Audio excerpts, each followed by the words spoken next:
Hello and welcome back to another episode of For What It's Worth with Kayla and Jessica, where we're sharing our opinion on some pop culture, marketing, media things that are going on, and we'd love to hear your comments. Also, be sure to subscribe to our podcast so you make sure you hear all of our content and be able to share your opinion too, because we always like to hear your 2 cents for what it's worth. So today's episode, again, we're going to talk about something super current, is the World Cup, which is actually from a marketing media standpoint has been really going on for several months now, leading up to it.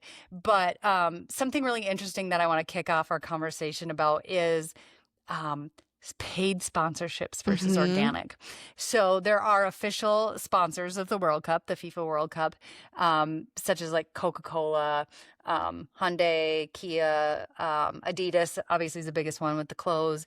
And what we're watching and seeing the numbers is those sponsorships are getting less engagement, less almost publicity and revenue-based income from sponsoring it, where organic brands that are just posting about it, doing something special for it, and basically being more creative, are actually garnering way more engagement and getting more bang for their buck, so to speak. And so I just think that brings us to the point of like, it's not just about paying for media anymore. It's actually adding that creative element. It's that idea that we always talk about here in the office is, you know, you can have the right channel, but if you don't have the creative correct, it doesn't even matter anymore. Right. So just let's kick it off there. What things have you been noticing with that? I think it's really interesting because it says something about like what people value, whether it's like big legacy brands or if it's the people kind of doing scrappy under the table marketing.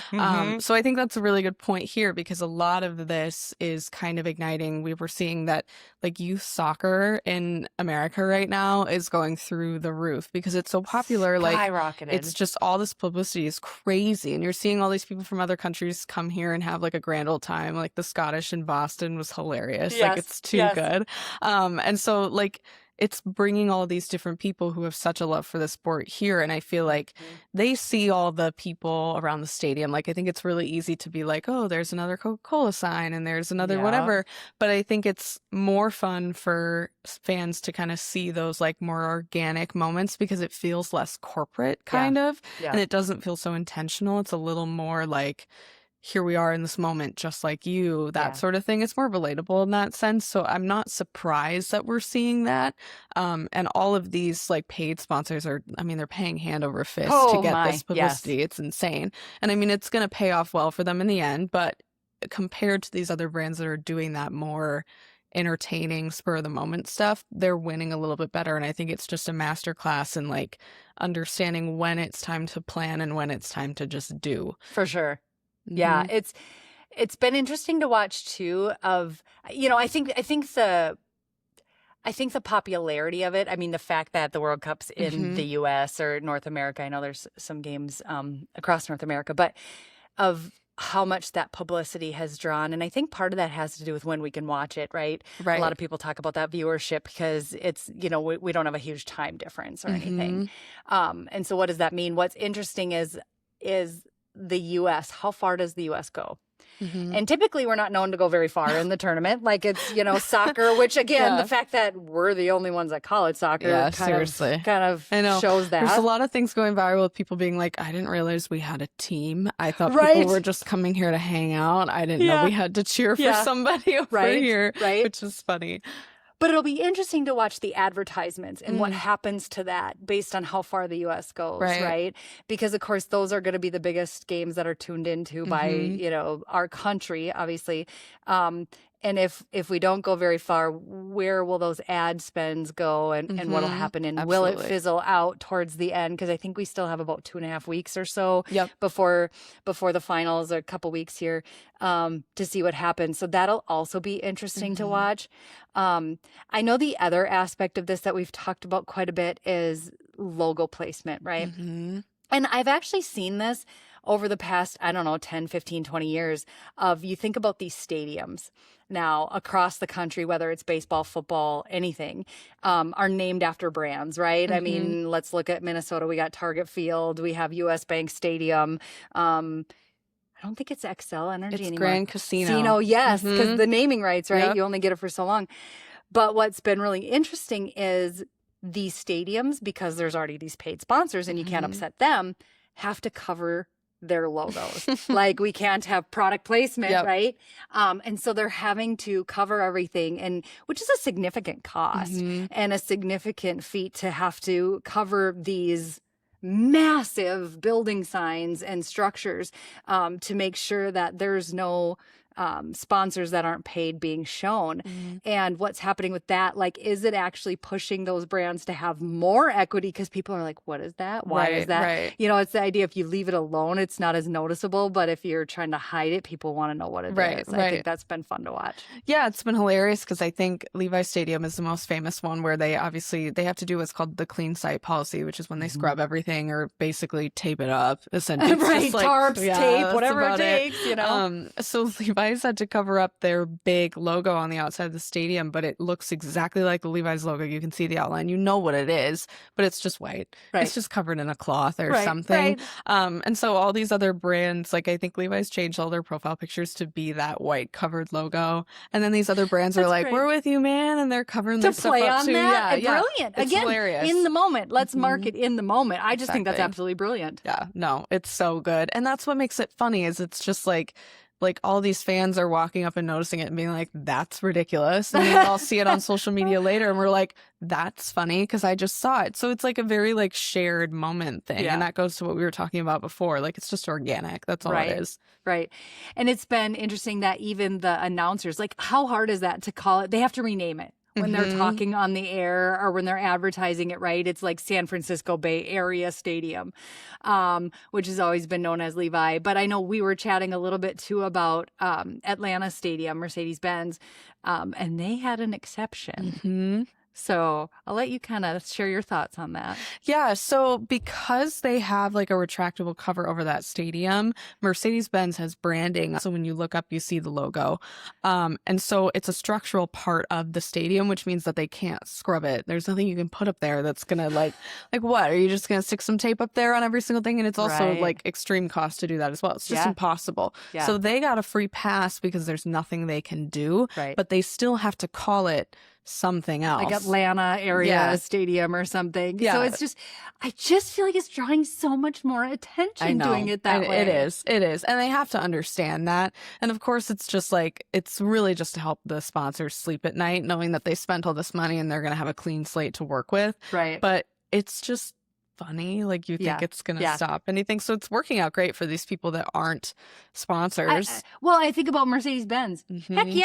I mean, look at us all talking about it, and so like what they're getting out of this is amazing, you know. Absolutely. So that paid nothing. Well, let's be real. I mean, what they paid to have the stadium called that. But I think, you know, this is kind of a positive outcome that they, I'm sure, didn't see coming, of that brand awareness that's been just incredible and fun to see.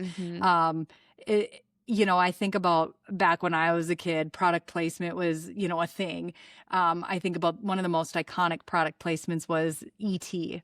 Actually, they went to M&M's first. You know, when he's holding the show, you know, the Reese's Pieces. Well, they went to M&M's first and they turned them down. And so then they did the Reese's Pieces. Well, now that is one of the most iconic things ever. And I'm sure M&M is like, oh my gosh, what did we do? Mars, what did we do? What a mistake. Like, yeah, what do we do? But I mean, product placement is important. And so I, like you said, I understand why they want to get rid of it, but I think times have changed, especially with social media and digital and all that kind of stuff that is kind of flipping. You would have been better off leaving that product placement almost, because people would have ignored it more than now we're talking about it. Exactly. Yeah. And I think the other thing that's really fun about this is we're seeing like different approaches to marketing too. So like I was saying before, talking about the Scottish in Boston, now Boston is going through the process of becoming a sister city with Glasgow. And so that's really interesting because it's kind of like that is essentially just a marketing move. So they started 100%. doing that after World War II to like encourage cooperation. And so it really doesn't do much. It's just symbolic. But I think it's a really interesting way that this World Cup is helping, like, brands aren't just brands, like a city is a brand too. And so both of these cities now have this cultural tie because of this like 2-week stint where the Scottish like drank Boston out of house and home. So that's essentially like that's what they did. And so now it's becoming like, I think all it does is like helps with trade. And then there's also better opportunities for people to study abroad between countries. And it's kind of just like a giant friendship bracelet. Like that's all it is. Oh, I love that analogy. It takes about a year to do this process. So they'll be like the mayor of Boston signed it, and then in a year it'll go like into place. Yeah. But yeah, so we're still going to be having that happen afterwards. And now it's a marketing stint. Now you can be like, Boston and Glasgow are sister cities. Like the tourism is going to be crazy. Like it's just these partnerships. Yeah, it's a really big deal. And so thinking about it from like less of a sponsorship perspective and more of just like what is this doing for the cities that it's being hosted in? Like it's so interesting to just watch how people are approaching this in many different ways. And that's just it. I mean, with this World Cup, I mean, the sky's the limit. There are people that I know of in my life and in my circle that zero clue about soccer, right? Like you said, or like we have a team, we have professional soccer teams, things like that, to now just being so excited about it and talking about it, whether it's, you know, the branding or the team or the cities that they're in. You know, I picked up some Coke Zero the other day and it was, you know, had the soccer ball all over it. Like you're seeing it everywhere. That's been fun. And now it'll be interesting too to see what happens, like I said, with how far does the US go? So how far is that viewership?